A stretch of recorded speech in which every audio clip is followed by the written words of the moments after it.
You've been reading Under the Greenwood Tree. Yes, and I'd forgotten what a wonderful novel it is, and how valuable an introduction to Hardy.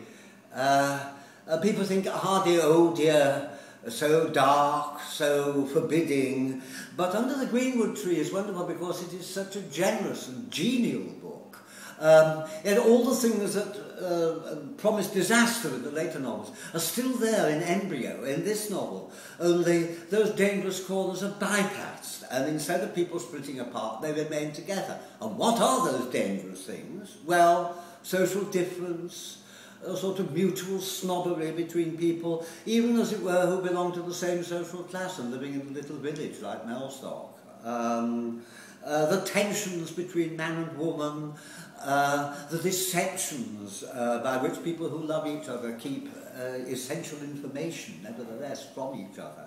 It's all there, and yet it never actually comes to disaster. It's all sort of negotiated. And it's that geniality, I think, which makes it a very valuable introduction to Hardy, because it's as though later on he came to look back at Under the Greenwood Tree and thought that he hadn't developed it enough.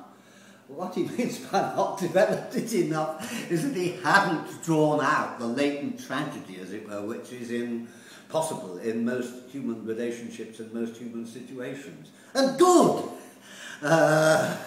Because we forget that tragedy is not the norm. The norm, as it were, is that people survive and keep going, and all sorts of dangerous and difficult circumstances are gradually absorbed into the current of life. So I recommend thoroughly to people struggling with Hardy, Under the Greenwood Tree. Thank you.